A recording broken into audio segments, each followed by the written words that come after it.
Aliet, wie kent dat niet? Is u het? Op de Liphuister Heide.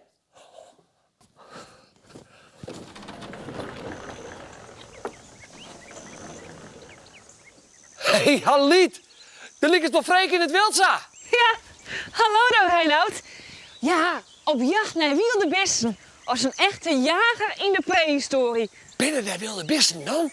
Ja, die ben je wel. Slang, sowieso. En soms rennen je van die buffels. Dus wel van die hooglanders. Ja. Maar ja, die ben niet echt wild vanzelfs. Ja, die pas ik goed bij de prehistorie. Kijk, als die tekening vroeger in die grotten. Wist wel? Ja, de allereerste tekeningen. Wist je, Reinoud, dat die allereerste tekeningen de voorganger ben van uw handschrift? Is dat zo? Echt weer. Heel vroeger, in de prehistorie, toen konden mensen nog net schreeuwen. En dat wie niet omdat die beweging van het schreeuwen te moeilijk was. Nee, ze hier nog geen letters. Die wien doen nog net uitvoeren.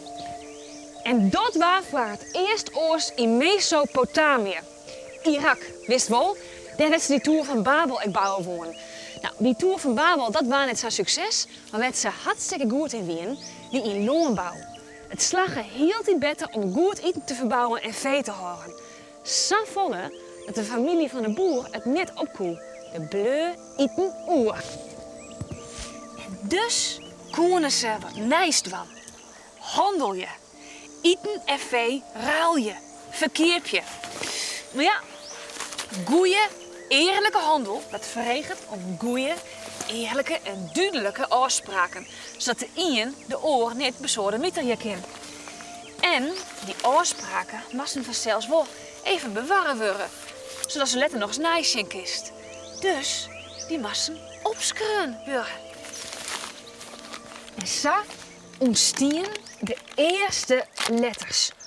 Ongeveer 4000 ierling. Nou ja, echte letters, dat wien er net. Het wien meer klanken. Of lettergrepen, die de meesten bezochten om te zetten in symbolen. En dat dienen ze met streepjes. Elk klank is een eigen unieke combinatie van streepjes. En om wat meer variatie te maken, zetten ze aan een eind van streepje een extra inkepentje.